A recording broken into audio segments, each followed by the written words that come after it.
안녕하세요. 저는 70대인 여성 사연자입니다. 비록 글은 저 혼자 쓰고 있지만 이 글은 저와 남편이 같이 보내는 사연이에요. 또 오늘 설명할 사연 역시 같이 겪은 일이기도 하고요. 몇 년 전 이곳에 사연을 보낼 생각을 했었는데 그땐 용기도 없고 괜히 우리 부부 얼굴에 스스로 욕하는 것 같아 사연 적기를 접었습니다. 그런데 시간이 지나면서 보니까 우리 선택이 옳았다는 판단도 서고 또 우리가 부끄러울 게 아니라 다른 이가 부끄러워해야 한다는 걸 깨달아 이렇게 사연을 보내게 되었네요.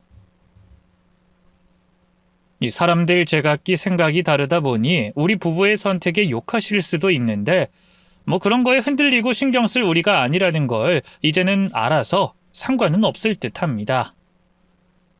그저 몇 분이라도 우리 부부의 선택을 응원해 주시고 우리가 바라는 걸 이해해 주시면 그걸로 사연을 보낸 값은 충분할 것 같네요. 그러면 우리 가족의 이야기를 시작해 보겠습니다. 연애 결혼한 우리 부부는 주변에서 모두 인정할 만큼 정말 사이가 좋았어요. 결혼하고 10년이 지나서도 인꼬 부부라고 불릴 만큼 말이죠. 그렇게 사이좋은 우리 부부였는데 어찌된 일인지 아이만큼은 생기지가 않았습니다. 처음엔 사이가 워낙 좋으니 아이가 생기지 않아도 별 걱정하지 않았어요. 어련히 잘 생기겠거니 생각했는데 결혼 5년 차가 지나고 또 결혼 10년 차가 지났는데도 아이 소식이 들리지 않는 겁니다. 그때부터 마음고생을 하기 시작했어요. 아이를 가지기 위해 별의별 방법을 다 썼고 고생도 많이 했습니다. 그러다 보니 주변에서 우리 부부에게 응원하는 소리, 또 한마디씩 거드는 소리 할 거 없이 아이와 임신이 관련된 말이라면 스트레스를 받기 시작했어요. 그러면 또 스트레스 때문에 몸이 나빠져 생리주기도 틀어지고 몸이 아프기 시작했죠. 그래도 아이를 포기하지 않고 남편과 저는 임신하려고 정말 수단과 방법을 가리지 않았습니다. 그렇게 정말 노력에 노력한 끝에 가까스로 임신에 성공했고 40이 되어 아이를 가지게 되었죠. 지금이야 나이 40 넘어도 임신한다고 그럽니다만 우리 때는 결혼하고 얼마 되지 않아 아이를 가졌기에 제 나이에 임신하는 건 그리 흔한 일은 아니었어요. 가끔은 젊은 할머니라는 오해도 받을 정도였죠. 여자로서 또 엄마로서 충분히 기분 나쁠 소리였지만 그런 말과 시선에 전혀 신경 쓰지 않았습니다. 아니, 신경 쓸 틈이 없었죠. 겨우 얻게 된 우리 소중한 딸에게 눈을 뗄 수가 없었으니까요. 늦게 또 어렵게 얻은 딸이었던 만큼 정말 애지중지하며 키웠습니다. 그러면서도 애를 저렇게 키워 버릇이 없다는 이야기를 듣기 싫어서 엄하게도 키웠죠. 우리 부부가 딸에게 바라는 건 많지도 않았어요. 공부를 못해도 됐고 얼굴이 예쁘지도 않아도 됐습니다. 그저 건강하게 또 바르게 자라는 것만 바라고 있었죠. 그런데 이 세상에서 자식 키우는 일이 제일 마음처럼 되지 않는다는 말처럼 딸 승연이는 우리 바람대로 자라지 않았습니다. 평범하게, 아니 좀 모자라게 자라도 좋을 텐데 그렇게 어릴 때부터 사고를 치고 다녔어요. 얼마나 사고를 치는지 우리 부부가 감당하기 힘들 정도였죠. 나쁜 짓이라는 나쁜 짓은 다 하고 다녀서 저와 남편이 학교에 불려가기도 수십 번이었습니다. 그런 딸 정신 차리도록 혼내기도 많이 혼냈고 혹시 너무 혼내서 해결되는 일은 아닌가 싶어서 타이르고 보듬기도 해봤어요. 그래도 안 되어서 그 당시 정신이 이상한 사람들이나 간다는 말을 듣던 정신과에 찾아가 아이를 훈육하고 이해하는 데 도움까지 받아봤습니다. 그래도 아무런 효과가 없었죠. 결국 어떻게든 부여잡고 끌고 부탁해 딸이 고등학교를 무사히 졸업하게 만들었어요. 그런데 그렇게 고등학교만 졸업시켜 놓으면 또 어울리던 친구들과 노는데 빠질까봐 용돈과 보상을 조건 걸고 대학까지 보냈습니다. 대학에 다니고 졸업을 한 뒤에는 자기도 사회생활을 해야 되어서 그런지 아니면 이제 사고를 치며 자기가 책임지고 처벌받아야 해서 그런진 몰라도 큰 사고는 치지 않았어요. 물론 그렇다고 우리들 마음에 썩 들게 한 행동한 건 아니었습니다. 한눈에 봐도 질 안 좋은 남자친구를 사귀곤 우리에게 소개해주고 싶다며 억지로 자리를 만들었죠. 그런 자리를 한번 하고 나면 딸의 미래가 걱정될 정도로 딸의 남자친구들 모두 마음에 들지 않았어요. 하나의 걱정이 끝나는 것 같으니 또 다른 걱정이 생긴 거죠. 그래도 당장 어딜 불려다니며 우리가 뒤처리하는 건 아니었으니까 좀 나았습니다. 또 뭐 결혼이야 우리가 막아세우면 막을 수 있다고 생각했고 요즘 애들 결혼을 좀 늦게 하니 먼 이야기라고 생각했죠. 그런데 그 먼 이야기라고 생각했던 일이 너무 금방 벌어졌어요. 딸아이가 결혼하고 싶다며 예비 사위를 데리고 온 거죠. 결혼하고 싶은 남자를 집으로 데려온다고 했을 때 당연히 눈앞이 캄캄했습니다. 이번엔 어떤 놈을 만나 우리 속을 새카맣게 태울까 싶어서 말이죠. 그런데 남편과 제가 했던 걱정은 기우였어요. 우리 예상과 달리 너무 마음에 드는 예비 사위가 온 겁니다. 어때? 엄마 아빠도 놀랐지? 내가 이런 남자 데려올 거라고는 생각도 못했지? 사람 앞에다 두고 이런 말하는 건 실례일 수도 있겠다만 그래 뭐 놀랍긴 하다. 이렇게 훤칠하고 착실하고 좋은 남자친구를 데려와서 그럼 벌써 가게가 2개나 있는 거예요? 또 하나 차릴 예정이고? 아니 젊은 나이에 벌써 가게가 3개라니 대단하네. 혹시 부모님께서 요식업에 일하시나? 아니면 경제적으로 도움을 주셨거나? 승현이가 두 분께 먼저 말씀드린다고 했는데 안 드렸나 보죠? 사실 제가 부모님께서 안 계십니다. 태어나자마자 맡겨진 곳이 보육원이었고요. 그마저도 제가 있던 보육원이 이상한 곳이라 탈출하듯이 뛰쳐나왔어요. 그래서 그때부터 저 혼자 돈 벌고 모으고 열심히 살다가 직접 가게를 차렸습니다. 이런 말씀드리면 더 안 좋아하시겠지만 그래서 제가 중학교까지밖에 못 나왔고요. 그래도 저 정말 열심히 살았습니다. 무슨 일 할지 몰라서 닥치는 대로 일했고요. 요리 자격증 외에도 여러 자격증 땄습니다. 음식점이 잘 안 되더라도 절대 승현이 힘들게 만들지 않을 자신 있고요. 또 제가 사랑하는 사람은 절대 힘들게 하지... 무슨 말인지 알겠으니까 숨 좀 돌리고 얘기해요. 뭐 젊은 사람이 어떻게 우리보다 더 고생이 많았네. 그런데 우리 뭐 집안 배경이 어떻다, 자라온 환경이 어떻다 그런 거 보고 사람 판단하는 사람들 아니에요. 얘기하는 거 들어보니까 정말 어려운 상황에서도 누구보다 열심히 살아와서 벌써 자리 잡은 것 같은데 출신과 배경 때문에 우리가 선입견 가질 거라고 생각하지 마요.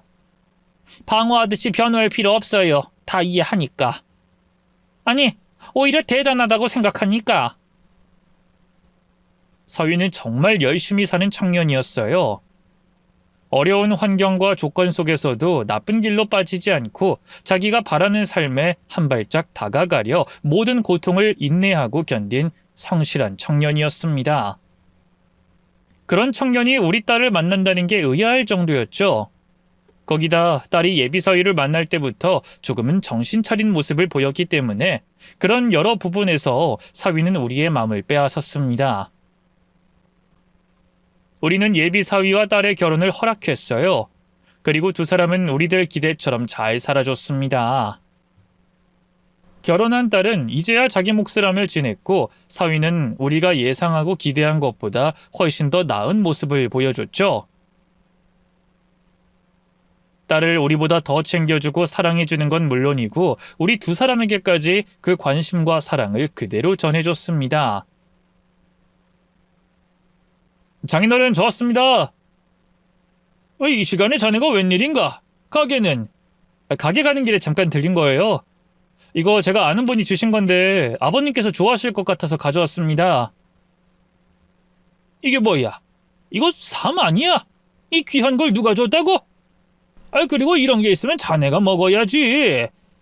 전 두 분께서 밥이다 약주다 잘 챙겨주시잖아요. 이거 두고 갈 테니 드시고 정말 좋은지 알려주십시오. 그럼 저 가보겠습니다. 그렇게 사위는 호박씨를 물어다 주는 제비처럼 뭘 항상 챙겨주고 갔어요. 남편뿐만 아니라 저에게도 말이죠. 그동안 사위에게 받은 것만 해도 방 하나를 가득 채우고도 부족할 만큼 정말 많이도 받았습니다. 처음엔 그것들 모두 사위가 말한 것처럼 주변에서 들어온 거라고 생각했는데 나중에 되어서 알았죠. 그것들 전부 우리 생각해서 직접 사위가 구한 거라는 걸. 거기다 자기가 줄 물건이 우리에게 필요한 건지 아닌 건지 정말 세심하고 꼼꼼하게 확인한 뒤에 두고 간 거였어요. 우리에게 사위는 정말 호박씨를 물어준 제비 같은 존재였습니다. 그런 사위를 안 예뻐할 수 없었으니 우리는 사위를 정말 잘 챙겼어요. 어떻게 보면 우리와 딸이 아닌 우리와 사위가 원래 식구인 것처럼 지냈죠. 그런데 그런 사위가 어느 날 갑자기 변했습니다. 자기 집처럼 찾아오던 우리 집은 한동안 오질 않았고 이틀에 한 번꼴로 전화해 우리 부부 상태도 확인하고 얘기 상대도 되어주던 전화도 걸어오지 않았죠. 또 그런 사위가 걱정되어 전화를 걸면 항상 뭔가를 숨기고 난감해하며 전화를 급히 끊었어요. 결정적으로 우연히 길에서 본 사위가 제게 거짓말한 걸 알게 되며 뭔지 모르는 그 의심이 더 커질 수밖에 없었죠. 이서방, 나 자네 뒤에. 저 장모님, 죄송한데 지금 가게가 바빠서요. 나중에 제가 다시 전화하겠습니다. 죄송합니다. 분명 제 앞에 있던 사위였는데 가게와는 한참 떨어진 번화가였는데 가게가 바쁘다며 끊는 사위를 보며 요즘 무슨 일인가 싶어 의심과 걱정이 뒤섞였습니다. 결국 딸에게 넌지시 물어보게 되었어요. 근데 충격적인 이야기를 듣게 됐죠. 승현아, 이서방 요즘 무슨 일 있니? 너도 그렇고 이서방도 그렇고 요즘 통 둘이 같이 안 오고 이서방도 바빠 보이고. 무슨 일은? 아무 일도 없어. 진짜 아무 일 없는 거 맞아? 근데 왜 이렇게 말을 더듬어? 내가 언제? 너 솔직히 말해라. 내가 직접 알아보기 전에? 아니라니까 정말. 알았어. 솔직하게 말할 테니까 우선 아빠 엄마는 모른 척 가만히 있어. 실은 나 이서방과 이혼할 생각이야. 뭐? 이혼? 그게 무슨 말이야? 너희가 왜 이혼해? 그게 이서방이 아무래도 바람 피우는 것 같아. 내가 흔적을 발견했는데 아직 확실한 증거를 못 잡아서 그 증거 잡는다고 시간도 정신도 없어. 뭐? 이서방이? 그럼 요즘 연락이 잘 안 되는 것도 아니 어떻게 이서방이 바람을 피워? 다른 사람도 아니고 이서방이. 내가 이럴까봐 말을 안 하려고 한 거야. 어쨌든 둘 다 모른 척해. 내가 증거 잡을 때까지. 알겠지? 저희에게 사위가 다른 여자를 만난 것 같다는 말을 한 이후 딸아이는 사위의 뒤를 쫓아다니는 것 같았어요. 잘 찾아오지도 않았고 연락도 거의 되지 않았죠. 걱정된 마음에 저희가 먼저 연락을 해봐도 딸은 항상 바쁘다는 말만 하며 통화를 끊었습니다. 바람 피우는 사위 때문에 딸이 마음고생을 얼마나 할까 싶었어요. 마음고생하고 있을 딸을 생각하면 남편과 저도 많이 힘들었습니다. 딸이 받고 있을 고통에 부모인 우리도 책임이 있다고 생각되었거든요. 우리가 사위의 됨됨이를 조금 더 확실히 봤다면, 겉모습만 보지 않고 섣불리 판단하지 않았다면 결혼을 미뤄 딸이 겪고 있을 고통스러운 일이 생기지 않았을 거라는 생각에 말이죠. 우리 부부 서로 말을 안 했지만 스스로 자책하며 힘든 시간을 보냈습니다. 거기다 더 힘들었던 건 그 순간에도 제 딸을 속이고 바람 피우고 있을 사위의 모습이 도저히 믿기지 않았다는 거였어요. 처음 보자마자 마음에 쏙 들었던 사위였고 알면 알수록 같이 지내면 지낼수록 딸에게 좋은 남편이라고, 우리에게 좋은 사위라고, 좋은 사람이라고 생각이 들었던 사위였습니다. 비록 피 한 방울 섞이지 않았던 사위였지만 친아들처럼 느껴졌던 사위였고 누구보다 믿음이 가는 사위였어요. 가끔은 사위라는 것도 있고 정말 우리 아들이라고 생각하고 대한 적도 있었죠. 그런데 그런 사위가 바람을 피우다니 도저히 믿어지지 않았습니다. 딸이 사위 때문에 마음고생하고 있는데도 말이죠. 하지만 우리가 믿어지지 않는다고 지금 벌어지고 있는 일이 없는 일로 되진 않았습니다. 우리가 사위를 잘못 봤다고, 사위가 두 얼굴을 한 천하의 몹쓸 놈이었다고 마음을 굳게 먹기로 했어요. 그리고 딸아이가 사위의 외도 증거를 찾아 하루빨리 이혼해서 마음고생을 덜하길 기다리고 있었죠. 그러던 어느 날 염치도 없이 사위가 저희에게 찾아왔습니다. 그것만으로도 우리를 얼마나 우습게 보는 건가 싶었는데 더 가관이었던 건 몸도 제대로 못 가눌 정도로 술에 취했다는 거였어요. 완전히 인사불성이 되어서 저희 집을 들어오기 전부터 난동을 부리고 있었죠. 사위는 아파트 1층에서부터 소리를 고래고래 지르고 있었습니다. 그 난동 소리에 사위를 발견하곤 급히 1층으로 내려갔죠. 아버님, 어머님, 저 왔습니다. 사위가 왔다고요. 사위 동찬이가 왔어요. 자네 지금 여기서 뭐 하는 건가? 여기가 어디라고 난동을 부리긴 부려. 장모님, 우리 장모님, 왜 저를 안 반겨주십니까? 사위인 제가 찾아왔는데 왜 반겨주시지 않고 소리를 지르세요?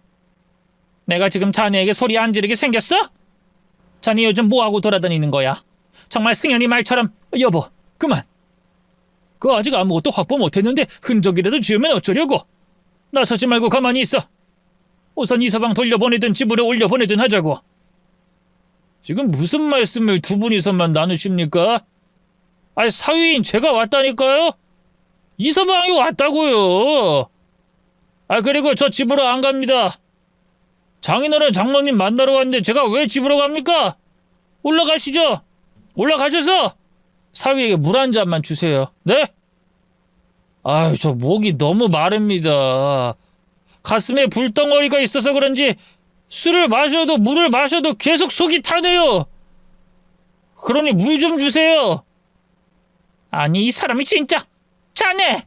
됐어. 그만하라니까. 올라가. 내가 이서방 부축할 테니까 앞장서라고. 뻔뻔하게도 사위는 물 한 잔을 달라며 장인어른 장모님 소리를 늘어놓더라고요.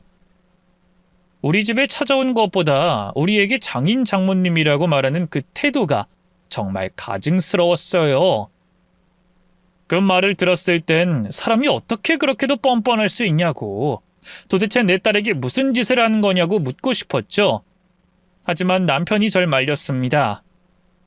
우리가 모든 걸 알고 있다고 말하면 사위가 외도의 흔적을 지울 수도 있었으니까요. 정말 분하고 화가 났지만 어쩔 수 없이 아파트 단지 앞에서 난동을 피우는 사위에게 아무 말도 못하고 집으로 데려가게 되었죠. 자, 여기 물이네. 목 다 축였으면 이제 그만 가보게. 장인어른 장모님, 왜 이렇게 제게 쌀쌀맞게 구십니까? 제가 무슨 잘못을 했다고 이렇게 찬바람이 부시냐고요. 제가 그렇게 잘못했습니까? 술 좀 취해서 소리 좀 질렀다고 이러시는 거예요? 그게 그렇게 큰 잘못입니까? 자네 이제 정말 그만하게. 술 취했으면 곱게 집에 들어가서 잠이나 잘 것이지. 어디 여기서 술주정을 부려? 우리가 자네에게 잘해주니 만만하나? 하도 만만해서 우습게 보여? 그래서 내 딸. 됐고, 자네 원하는 대로 물 줬으니 돌아가게. 장모님, 정말 너무하십니다. 지금 제가 어떤 줄 아시고 제가 얼마나 힘든 줄 아세요? 장인어른 장모님 두 분께서 제 가슴에 있는 불덩어리에 대해서 아시냔 말입니다. 따뜻하게 감싸 안아주진 못하실 망정 왜 이렇게 절 차갑게 대하시는 건데요? 도대체 왜요? 왜? 제가 오늘 여기 찾아온 것도 얼마나 힘들게 결정한 줄 아십니까? 제가 오늘 무슨 말씀 드리러 왔는지 아시냐고요? 그래, 어디 한번 해보게. 나도 자네가 무슨 말을 하려는지 궁금해서 미칠 지경이니까. 자네가 무슨 염치로 우리 찾아온 건지 아주 궁금해서 미칠 지경이야. 해봐. 얼른 말해보라고. 당신 이렇게 나올 일이 아니라니까 그러네. 적어도 승연이한테 물어보고 어떻게 나와야 하는지, 지금까지 뭐 나온 건 있는지 물어봐야지. 이렇게 제가 죽을 죄를 지었습니다. 저 이제 못하겠습니다. 저 승연이랑 이혼할 겁니다. 이제 더 이상 장인어른 장모님의 사위가 아닐 겁니다. 저도 이제 더 이상은 못 버티겠습니다. 죄송합니다, 장인어른, 장모님. 뭐? 이혼? 그럼 자네가 한 짓을 다 인정하는 건가? 자네 지금 자네 입으로 무슨 짓을 했는지 말하겠다는 거야? 그래, 그럼 말해보게.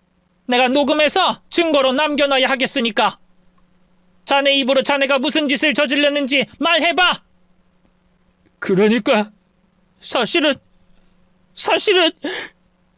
갑자기 울음을 터뜨리며 다 말하겠다는 사위의 모습에 두 가지 기분이 들었어요.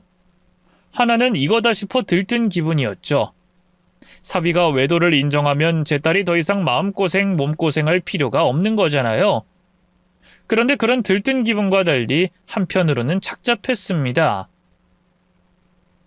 결국은 사위가 바람피웠다고 인정하는 셈이니 믿고 있었던 사위에게 배신을 당한 거니까 말이죠. 그래도 사위가 고백하는 내용을 담아 딸에게 도움이 되는 게 우선이었기 때문에 착잡한 마음을 누르고 휴대폰 녹음 버튼을 눌렀습니다. 그런데 바로 조금 전까지 사실대로 말할 것 같았던 사위가 그 자리에서 쓰러지는 게 아니겠어요. 처음엔 몸 어디가 무리가 간 건가 싶어서 놀랐는데 가까이 가서 확인해 보니 그냥 술에 못 이겨 잠든 것뿐이었어요. 다행이다 생각도 들었지만 괘씸했습니다. 다 인정해놓고 결정적인 증거를 잡을 때 쓰러져 잠드니까 말이죠.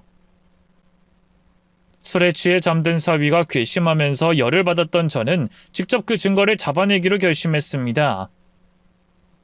조금 전까지 인사불성인 채로 있었으니 외도의 흔적은 지우지 못했을 거라는 생각으로 말이죠. 당신 지금 뭐 하는 거야? 이서방 몸은 왜 뒤져? 지금이라면 뭐든 발견할 수 있을 거 아니야.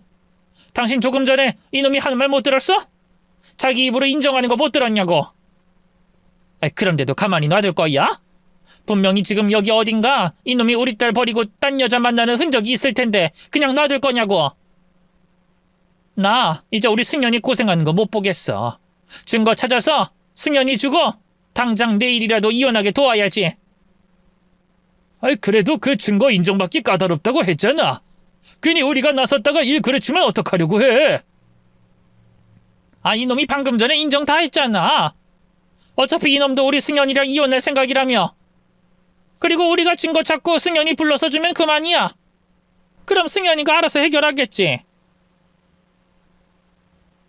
뭐 지갑에 뭐 없고 여기 주머니에도 뭐 없고 그런 휴대폰밖에 없네. 여보, 이서방 얼굴 좀 잡고 눈 좀 뜨게 해봐. 이거 얼굴 인식 같은데 당신이 도와줘야 해. 기필코 사위가 저지른 외도의 흔적을 찾으려고 한 저는 남편에게 사위 눈을 뜨게 만들고 사위 휴대폰에 잠금을 풀었어요. 그리고 전화 기록, 문자 메시지함, 톡을 확인하며 상간녀와 나눴을 흔적을 찾았죠. 하지만 어쩐 일인지 깨끗했습니다. 수상하게 보이는 사람이나 내용이 하나도 없었어요. 외도 흔적을 지우는 게 당연하겠지만 인사불성이 될 정도로 술에 취한 사위가 그 사이 휴대폰에 있는 상간녀와의 전화 기록과 대화 내용까지 지웠다는 게 이상하고 또 저희와 실랑이를 벌이는 동안 연락 한 통 없을 수 있나 싶었죠. 그때까지는 사위가 정말 끝까지 꼼꼼하게 자기 외도 흔적을 지운다고 생각했습니다. 그래도 포기할 수는 없었어요. 분명 휴대폰 어디 한 곳에는 결정적인 외도의 흔적이 있을 거라고 생각했죠. 저는 사진 앨범을 열어 최근에 찍은 사진부터 천천히 확인했습니다. 그러고는 얼마 되지 않아 경악할 사진들을 보게 되었죠. 여보, 뭐야? 이서방 사진에 왜 이런 것들이 있어? 이서방 휴대폰 줘봐. 아니 이게 전부 뭐야? 이 미친... 사위 휴대폰으로 찍은 사진들을 보던 저는 경악하지 않을 수가 없었습니다. 분명 사위의 외도 흔적이 남아있을 거라고 생각한 휴대폰에서 제 생각과 정반대인 놀라운 사진을 확인하게 되었거든요. 사위 휴대폰 사진 속엔 우리 딸 승연이가 다른 남자와 팔짱을 끼고 입을 맞추고 안고 있는 여러 장의 사진이 있었어요. 사진 속 딸과 남자의 복장이 다른 걸 보아선 단 하루 동안 찍은 사진들은 아닌 것 같았습니다. 긴 시간, 저와 남편이 사위를 의심한 시간보다 더 오랜 시간 동안 찍은 사진들이었어요. 그 사진들로 인해 우리 부부는 그 자리에 털썩 주저앉고 말았습니다. 이제까지 사위가 다른 여자와 바람 피우고 있다는 우리의 생각과 딸의 고백을 완전히 깨버리는 증거였으니까요. 한순간에 세상이 뒤틀려버린 듯한 충격에 우리 두 부부는 그대로 한참을 자리에 앉아 있었습니다. 충격에서 좀 벗어난 뒤에도 사위 휴대폰을 계속해서 뒤지며 우리끼리 어떻게 된 일인지에 조각을 맞춰 나가고 있었죠. 그러다 아침이 밝아왔어요. 술에 취해 그대로 잠들었던 사위도 깨어났죠. 머리야. 내가 술을 얼마나 마신 거지? 여긴 장모님. 이서방, 속은 좀 괜찮나? 여기 꿀물인데 혹시 약이라도 필요해? 아니요, 괜찮습니다. 근데 제가 여기를 어떻게... 설마 어제 제가 술에 취해서 여기로 왔나요? 아니면 술집에서 장모님께 연락해서...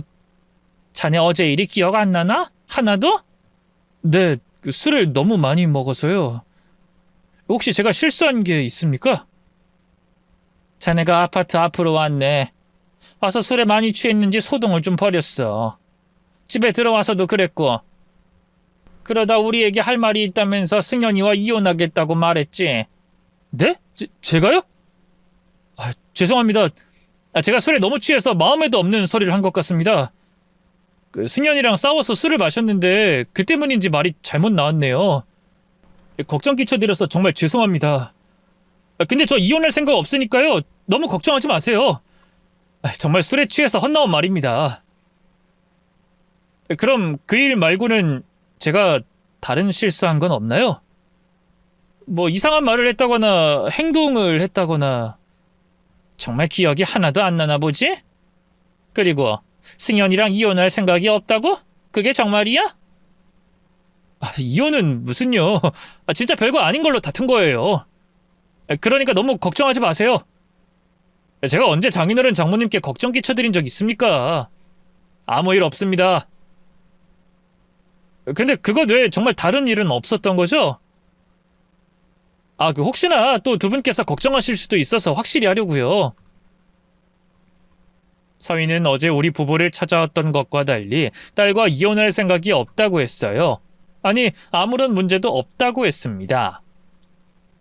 몇 시간 전과는 상반된 모습의 사위를 보며 어떤 이유로 딸의 외도를 숨기는 건가 궁금했습니다. 이미 딸의 외도를 우리 부부의 눈으로 직접 본 순간 그 일을 모른 척할 수 없었기 때문에 사위에게 솔직하게 대답해달라고 물었죠. 우리 다 알고 있네. 어젯밤 잠든 자네 몸에서 휴대폰을 꺼내 앨범에 있던 사진을 확인했거든. 거기에 자네가 내 딸과 이혼하려는 이유가 다 담겨 있는 걸 봤어. 딴 남자와 같이 있는 딸 사진을. 그 사진 보고 둘이 어떤 관계인지 모른다면 그거야말로 바보겠지. 그러니 무슨 일이 있었는지 또 어떻게 할 생각인지 말해주게. 네? 휴대폰을 보셨다고요? 어떻게 제 휴대폰을 열어보실 생각을... 그거에 대해서는 나중에 말해줄 테니 우선 자네부터 얘기해주게. 승연이가 언제부터 다른 남자를 만난 거야? 그게... 정말 죄송합니다. 장모님, 장인어른. 모두 제 잘못입니다. 제가 모자라서 저 때문에 두 분께서... 사위는 어제처럼 눈물부터 흘리며 우리에게 죄송하단 말을 먼저 꺼냈습니다. 그리고 어떻게 된 일인지 얘기해줬죠. 4개월 전, 사위는 딸의 외도를 눈치챘다고 합니다. 원래도 모임과 친구가 많아 자주 나가는 편이긴 했지만 부쩍 외출 전 외모에 신경을 많이 쓰는 모습이었고 나가면 연락이 잘 되지 않았다고 해요. 그러다 우연히 번화가에서 딸을 봤다고 합니다. 어떤 남자 품에 안겨 모텔로 함께 들어가는 딸을 말이죠. 그때부터 딸의 외도를 확신했고 뒤를 쫓았다고 했어요. 다른 남자와 있는 딸의 모습들을 증거로 남기면서 말입니다. 우리를 자주 찾아오지 못했던 것도, 연락이 뜸했던 것도, 뭔가 숨기고 난감했던 것도 전부 딸의 외도를 우리에게 숨기고 딸의 뒤를 쫓느라 그랬던 거고요. 또 제가 사위를 거리에서 보고 전화를 걸었던 때도 사위는 다른 남자와 만나고 있는 딸을 뒤쫓고 있어서 제게 거짓말을 했던 거였어요. 우리가 완전히 착각하고 있었던 거죠. 그렇게 딸의 외도를 알고 증거까지 남긴 사위는 그래도 딸과 잘해볼 생각이었다고 합니다. 이번 한 번만큼은 실수였다고, 다시 돌아와주면 깨끗이 잊고 다시 시작할 생각이었던 거죠. 그런데 바람 피운 걸 용서해주겠다고 하면 딸이 어떻게 나올 줄 몰라 걱정되었던 사위는 자기가 저보다 더 잘해줘서 딸의 마음을 돌리려고 했어요. 하지만 딸은 돌아올 생각이 없어 보였다고 합니다. 그리고 결정적으로 사위가 어떤 사실을 알게 되며 결국 이혼을 생각했다고 하네요. 결정적인 사실? 그게 뭔가? 승현이가 바람 피우는 것 말고 더 한 일이 있어? 그게 이번 일이 처음이 아니었습니다. 저도 며칠 전에 알게 된 사실인데 이번 남자와의 관계만큼은 아니더라도 다른 남자가 여럿 있었더라고요. 한 번은, 한 명은 모르겠는데 그렇게 많은 남자들과 만나왔다는 사실에 도저히 이 결혼을 이어갈 수 없다고 생각했습니다. 정말 죄송합니다, 장모님, 장인어른. 두 분께서 제게 주신 사랑을 생각하면, 두 분이 받으실 충격을 생각하면 제가 참고 더 좋은 남자가 되어 승현이 마음을 돌려야 하는데 그걸 못하겠습니다. 두 분께 너무 죄송하지만 그 사람이 용서가 되질 않습니다. 뭐? 승현이가 만난 남자가 한 명이 아니야? 아니, 어떻게 그런 일이? 우리가 어쩌다 그런 애를? 그리고 그걸 왜 자네가 우리한테 미안해하나? 우리가 자네에게 석고되지 할 일을 왜 자네가 미안해해? 우리가 잘못했네. 우리가 자식을 잘못 키워서 자네 가슴에 너무 큰 상처를 줬어. 우리가 미안하네. 이제까지 참고 있게 만들어서 우리가 미안해. 아닙니다. 미안해하지 마십시오. 저 두 분 덕분에 처음으로 가족의 정도 느끼고 제게도 부모님이 계셨다면 이런 사랑을 받지 않았을까 생각도 할 수 있었습니다. 정말 잠시였지만 저에게 부모님이 생겨 정말 행복했습니다. 그런 분들께 이런 일을 말씀드리게 돼서 정말 면목 없습니다. 두 분을 생각하면서 참고 살아보려고 했는데 도저히 힘들어서 정말 죄송합니다. 죄송합니다. 어젯밤 사위가 우릴 찾아와 죽을 죄를 지었다고 한 것도, 오늘 아침 딸과 아무 일도 없다고 한 말들 모두 이 때문이었어요. 우리 때문에 말이죠. 우리에게 미안하답니다. 우리가 자기한테 잘해줘서 아내라는 여자가 딴 남자와 바람을 피우는데도 용서해주고 잊고 살아가려고 했다고 해요. 그 말을 듣고 어떻게 안 미안해할 수 있겠어요. 또 우리가, 내 딸이 어떻게 안 부끄러울 수가 있겠어요. 쥐구멍에 들어가 숨고 싶을 정도로 부끄러웠고 사위에게 무릎 꿇고 싹싹 빌 만큼 미안했습니다. 우리 딸 때문에 사위가 너무 큰 상처를 받게 된 것 같아 미안했어요. 할 수만 있다면, 사위가 바라는 것만 있다면 뭐든 해서 사위의 상처난 마음을 낫게 해주고 싶었고 받은 상처에 대한 보상을 해주고 싶었습니다. 하지만 사위는 되려 우리에게 미안하다는 말만 할 뿐 다른 걸 바라는 게 없다고 했어요. 그리고 자기가 딸과 마무리를 짓고 싶다며 어젯밤과 오늘 있었던 일에 대해서 비밀로 해달라고 했죠. 딸과 똑같이 죄인이었던 우리는 사위가 해달라는 대로 가만히 있을 수밖에 없었습니다. 우리에게 마지막 인사라며 엎드려 절하는 사위 등도 두들겨 주지 못하고 그대로 떠나보내야 했죠.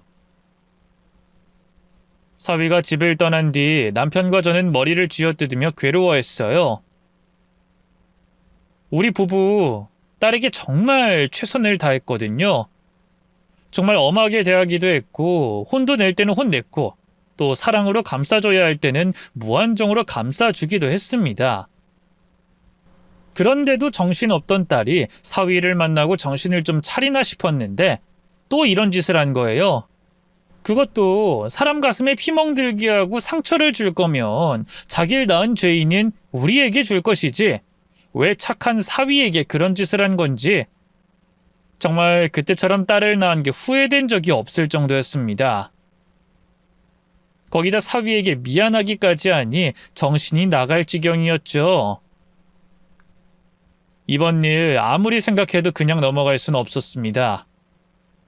딸이 사위에게 한 짓도 마찬가지였지만 더 이상 우리 부부도 딸의 정신 나간 행동을 딸이란 이유로 놔둘 수 없다고 생각했어요. 생각을 정리한 저는 남편에게 제 생각을 설명했죠. 또 동의를 구했습니다.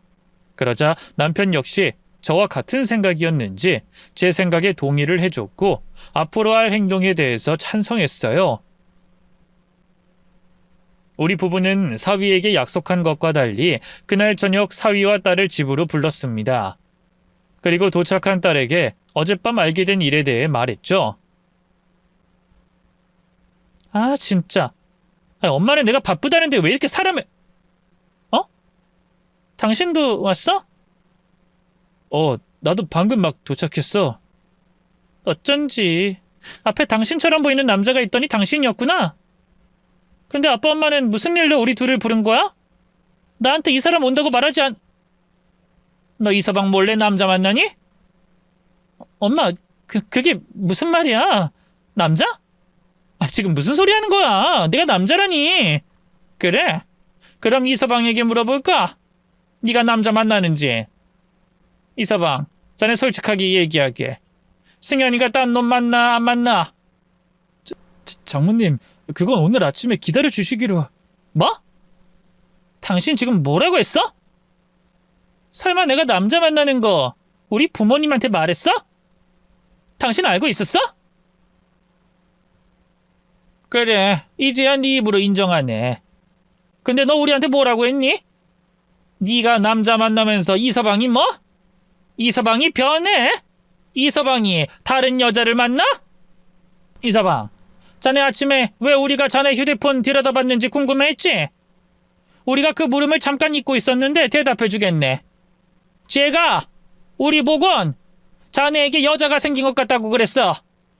자네가 제 뒤를 쫓는 걸 모르고 자네 달라진 모습에 걱정이 돼서 쟤한테 자네에 대해 물어봤더니 여자가 생긴 것 같다고 하더라고. 그런데 우리가 느끼기에 자네가 전과 달라서 그 모습이 정말 여자가 생겨서 그런 건가 싶었지. 그래서 어제 자네가 술에 취해 우리 보고 죄송하다고 말했을 때 바람난 게 확실하다고 생각했어. 우린 딸이 자네 외도 증거 잡는 수고를 덜어주려고 자네 휴대폰을 뒤적거린 거고. 그러다 자네가 찍은 사진을 보게 된 거야. 내 딸이라는 애가 이런 여잘세. 바람은 자기가 펴놓고 어떻게든 깨진 가정 이어붙이려는 자네에게 누명을 씌우는 그런 년이야. 그런 년이 뭐가 이쁘다고 같이 살려고 그러나? 그런 년이랑 헤어지는 게 뭐가 미안해서 우리 보고 미안하다, 죄송하다 눈물을 흘려? 우리가 저 괴물 같은 년을 낳고 키운 부모인데 우리에게 왜 미안해해? 자네 당장 승현이랑 이혼해. 이혼하는데 필요한 돈이든 아니면 증거든 뭐든 우리가 다 도와줄 테니까 하루빨리 이혼해서 저 괴물 같은 년이랑 헤어지고 행복하게 살아. 자넨 그럴 자격 있는 사람이야. 엄마, 지금 무슨 소리 하는 거야? 지금 저 사람을 돕겠다고? 딸인 내가 아니라 저 사람을 도와? 엄마, 내가 엄마 딸이야. 내가 엄마 자식이라고. 이제부터 아니야. 넌 이제부터 우리 자식 아니라고. 우린 너 같은 자식 원하지도 않았고 그렇게 가르친 적도 없어. 너 가슴에 손을 얹고 얘기해봐. 지금까지 네가 우리 가르침대로 살아온 적이 한 번이라도 있니? 네가 언제 사고 한 번 안 친 적 있어? 그리고 네가 사고 칠 때마다 우린 네 편이었어. 무슨 일이 있어도 내가 낳은 자식이고 우리 가르침 때문에 생긴 일이라고 생각해서 우리가 뒤처리하고 우리가 너 대신 무릎 꿇어도 결국엔 널 보듬어 주려고 했다고. 그런데 끝까지 정신을 못 차리니? 거기다 우린 몰라도 동찬이에게 그럴 수가 있어? 동찬이가 어떤 아인데? 우리보다 널 더 사랑한 애야. 그런데도 어떻게? 그래, 네가 막대 먹은 애라서 그런 거겠지. 우리 잘못이 아니라 네가 잘못된 애라는 걸 우리도 이제야 깨달았다. 그래서 이제 너와는 관계를 정리할 거야. 이제 우리와 넌 부모와 자식 관계가 아니라고. 우리 두 부부가 충분히 생각한 끝에 내린 결론이었습니다. 도저히 딸을 용서할 수 없었어요. 그리고 모든 걸 해결해줄 부모가 뒤에 있다는 생각으로 철없이 생각 없이 사는 딸을 두고 볼 수 없었습니다. 이제 더 이상 딸의 든든한 배경이 되어주는 걸 우리가 포기하기로 했죠. 그러자 딸 역시 반발이 심했습니다. 부모와 자식 관계를 끊겠다고? 그게 끊는다고 끊어지는 관계야? 그리고 부모가 자식한테 이러는 게 어딨어? 부모가 자식 이혼녀로 만들고 불륜녀로 낙인 찍는 사람이 어딨냐고? 내가 엄마 아빠 자식이야. 저 사람이 아니고 내가 엄마 아빠 자식이고 엄마 아빠가 날 낳았다고. 아니, 너 우리 자식 아니야. 그리고 동찬이가 허락만 해준다면 우리가 동찬이 부모가 될 거다. 부모가 돼서 네가 우리 동찬이에게 잘못한 일들 갚아가면서 살아갈 거야. 뭐? 지금 뭐라고 했어? 엄마 아빠가 이 사람 부모가 되겠다고? 자식인 내가 뻔히 살아있는데. 그래, 동찬이 어제도 오늘도 우리한테 죄송하다고 그러더라. 그리고 잠깐이었지만 우리에게 부모의 정을 느꼈다고 한 아이야. 그것뿐이겠니? 그동안 동찬이가 우리에게 얼마나 잘했는지, 너보다 얼마나 더 자식같이 우리에게 했는지 네가 더 잘 알지 않니? 우린 그런 동찬이에 상처받은 채로 다시 홀로 두게 할 수 없어. 동찬이가 싫다고 하면 우리가 동찬이에게 미안해서 금전적이든 다른 방법이든 네가 한 짓의 잘못을 빌어야 하겠지만, 지금 동찬이만 괜찮다고 하면 우리가 동찬이 부모가 되어서 진짜 자식으로 품을 거다. 그리고 우리도 너 같은 딸보단 동찬이가 100배 만배, 아니 비교도 할 수 없게 좋아. 우리가 빌어서 제발 우리 부모로 생각해달라고 부탁하고 싶을 정도라고. 어떻게 그런 말을. 내가 진짜 자식인데. 딸과 인연을 끊었다는 이유로 딸을 대신해 사위를 자식 삼겠다고 한 건 아니었습니다. 우선 사위에게 너무 미안해서 어떻게든 우리가 딸 대신 상처받은 마음에 보상을 해주고 싶었어요. 막대 먹은 딸이고 우리가 가르친 대로 바란 대로 자란 딸은 아니었지만 그래도 우리가 부모이기에 우리 잘못이 있다고 생각해서 말이죠. 그리고 그 다음으로는 사위가 우리에게 말한 말과 모습이 마음에 걸렸습니다. 눈물을 흘리며 저희에게 고마웠다는, 또 미안하다는 그 말과 마음에 보답하고 싶었어요. 또 그동안 친자식처럼 행동한 사위가 고마워 더는 고아라는 이유로 외롭고 고통스러운 일을 겪지 않게 우리가 사위에게 든든한 울타리가 되어주고 싶었습니다. 물론 그것들 모두 사위가 동의해야 가능한 일이었지만 말이죠. 우리는 딸이 무슨 말을 내뱉든 신경 쓰지 않고 사위가 대답할 말에만 집중했습니다. 사위는 우리 말이 끝나자마자 기다렸다는 듯 입을 열었죠. 두 분께서 절 자식으로 받아주신다면 제가 평생 부모님으로 모시고 효도하면서 살겠습니다. 정말 잘하겠습니다. 정말 감사합니다. 뭐? 야, 너 미쳤어? 우리 부모님인데 네가 왜 효도를 해? 너 나 없을 때 우리 엄마 아빠 어떻게 구워 삶아 먹었어? 너 뭐 때문에 이러는 거야? 내가 바람 피운 걸 이런 식으로 복수하는 거야? 아니면 돈 때문이야? 그래, 너 돈 때문이지? 돈 때문에 마음에도 없는데 우리 부모님을 네 부모님으로 모시겠다고 하는 거잖아. 맞지? 엄마 아빠, 이 새끼 돈이든 나한테 복수든 바라는 게 있어서 이러는 거야. 엄마 아빠 앞에서 보인 모습 전부 연기야. 고아인 이 새끼를 믿어? 나한테 복수 못해서 안달인 놈을 믿냐고? 나중에 무슨 일을 당할 줄 알고? 너 그 입 다물어. 어디서 니까짓 게 함부로 우리 아들에 대해서 아는 척을 해. 동찬이가 어떤 아이인데? 동찬이 너 같은 애 아니야. 동찬이 너같이 속물에 사고치는 애 아니라고. 그리고 우리도 앞으로는 옳은 판단만 할 거다. 정에 이끌려서 판단하는 게 아닌 정말 올바른 판단만 할 거라고. 그 판단이 우리가 동찬이에게 부모가 되어주는 거야. 너같이 자식이라고 부르고 싶지 않은 자식은 연을 끊고 말이지. 진짜 엄마 아빠라는 사람들이 그래 봤자야. 결국에 혈연관계는 내가 엄마 아빠 자식이고 돈이든 뭐든 내가 다 물려받게 되어 있어. 저 새끼 뜻대로 되진 않을 거라고. 그렇게 될 수도 있겠구나. 고맙다. 네가 말해준 덕분에 우리가 당장 내일부턴 우리 재산 동찬이에게 어떻게 넘겨줘야 할지 알아보려고. 그리고 네 본심 듣게 돼서 고맙다. 아주 정이 더 떨어지게 해줘서. 진짜 이 집 사람들 다 미쳤나? 다들 왜 이래? 왜? 미친 건 너지? 그리고 네 덕분에 오늘 해야 할 일이 하나 더 생각났다. 우리가 어쨌든 혈연관계라고 했지?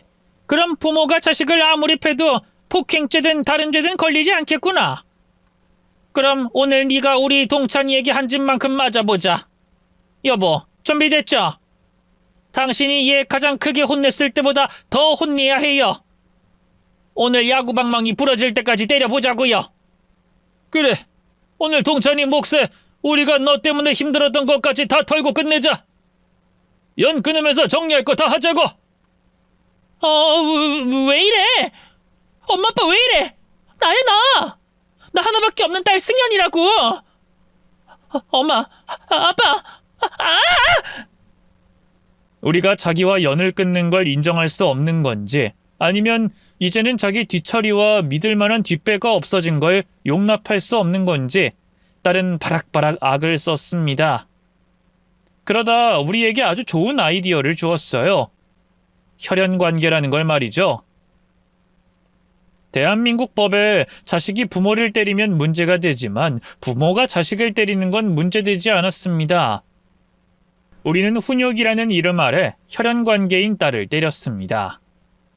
사실은 훈육이 아닌 그동안 우리가 딸 때문에 쌓인 울분을 풀고 아들 동찬이가 당한 일에 대한 복수였죠. 그렇게 딸을 한참 쥐어받고 우리 집에서 내쫓듯 밖으로 쫓아냈어요. 그리고 이제는 우리 아들인 동찬이와 대화를 더 나누게 되었죠. 방금 제게 해주신 말, 승연이 혼낸다고 하신 말씀이라도 감사합니다. 그리고 그동안 정말 감사했습니다. 두 분이 주신 사랑 가슴에 간직하고 살 겁니다. 또 자주는 아니겠지만 종종 연락드리겠습니다. 불편해하시지만 않는다면 말이죠. 자네, 아니 동찬이 너 우리가 쟤 때문에 빈말한 거라고 생각하니? 그런 거 아니야. 우리 정말 널 우리 아들로 삼고 싶어. 너는 네가 우리에게 많은 걸 또 사랑을 받았다고 하지만 우린 오히려 너한테 더 많은 사랑과 기쁨을 받았단다. 무늬만 딸인 쟤에게 평생 받은 것보다 훨씬 더 많은 걸 말이지. 그리고 우리 때문에 상처받은 네가 또다시 혼자 되는 걸 절대 못 보겠구나. 우리가 부탁한 거 진심이야. 정말 네가 우리 아들이 되어줬으면 좋겠어. 네? 정말 진심이시라고요? 제 부모님이 돼주시겠다고요? 정말로요? 아이 그럼 이미 우리들은 충분히 대화 나누고 결정했어. 그렇죠 여보? 아이 그럼 우리가 한 말들 전부 다 진심이야. 네가 우릴 부모로 받아준다면 정말 고맙겠구나. 왜 저같이 별 볼 일 없는 사람에게 두 분께서 절 받아주신다면 언제까지고 같은 대답일 겁니다. 두 분을 제 부모님으로 모시고 싶습니다. 두 분께 평생 효도하면서 살고 싶습니다. 진심입니다. 그래, 그럼 이제부터 우린 가족이야. 누가 뭐라고 해도 한 가족이고 영원히 한 가족일 거야. 이제 우리를 더 이상 장모님 장인어른이라고 부르지 말렴. 우리는 널 이제 이서방이 아닌 아들이라고 부를 거니까. 이렇게 우리 아들 동찬이라고. 동찬이는 우리를 부모님으로 받아들여줬습니다. 우리야 당연히 동찬이를 자식으로 여겼고요. 비록 피로 맺어진 가족은 아니었지만 우리는 한 가족이 되었어요. 정말 서로를 끔찍하게 아껴주고 사랑하고 또 의지할 수 있는 가족이 말이죠. 예전에는요, 정말 가까운 사람이 아니면 동찬이에 대해서 말하기가 좀 힘들었어요. 오히려 가까운 사람들은 제 딸이었던 애가 어떤 애였는지 너무 잘 알고 동찬이가 어떤 아이인지 알고 있었기에 설명하기 편했는데, 덜 친하면서 동찬이가 제 사위였다는 걸 아는 사람들은 그 모든 이야기를 설명하기도 힘들었고 이상하게 생각도 했거든요. 그런데 요즘은 남이 어떻게 생각하든 별 신경 안 쓰고 동찬이를 제 아들이라고 말합니다. 정말 제 자식이니까요. 부모와 자식인 관계를 누구한테 설명하고 설득하진 않잖아요. 그래서 저도 어디 가서 자랑스럽게 제 아들이라 설명하고 제 아들이 우리 부부에게 얼마나 잘하는지만 자랑하곤 하죠. 그리고 한때 제 딸이었던 애는 그날부로 완전히 연을 끊었어요. 동찬이와도 이혼하면서 어떻게 사는지 모르고요. 어차피 우리가 재산을 동찬이 앞으로 다 돌려서 우리에게 받아먹을 게 없다는 걸 아는 아이이기 때문에 앞으로도 만날 일이 없을 거라고 확신합니다. 어떤 분들은 그래도 자식이라 걱정되지 않냐고 물으시는데, 아니요, 하나도요. 우리 부부 정말 끝까지 붙잡았거든요. 그래서 그런지 조금의 미련도 정도 남아있지 않네요. 지금 아들 동찬이와 함께하는 삶이 너무 행복하기도 하고요. 앞으로도 우리 부부 동찬이에게 사랑 많이 주면서 살아갈 겁니다. 그리고 꼭 핏줄이 아니더라도 이렇게 서로가 서로를 생각하는 진정한 한 가족이 될 수 있다는 걸 좋은 예가 되어 계속해서 보여드릴 거예요. 자식 같지 않은 자식으로 인해 우리 부부와 같은 피해자가 생기지 않게, 또 고하든 어려운 상황이든 마음씨 착한 사람들이 가족을 꾸리고 가족의 품에서 행복하게 지낼 수 있다는 걸 보여드리기 위해서 말이죠. 여러분께서도 주변 사람들 중 보통과 다른 가정의 모습을 보시고 너무 섣부른 판단과 잣대를 하지 마시길 부탁드리겠습니다. 그땐 우리 가족과 같은 경우도 있다는 걸 생각해 주시길 바랄게요. 그럼 저는 여기서 사연을 마칠게요. 다들 우리 가족처럼 행복한 하루하루 보내시길 바라겠습니다. 안녕히 계세요.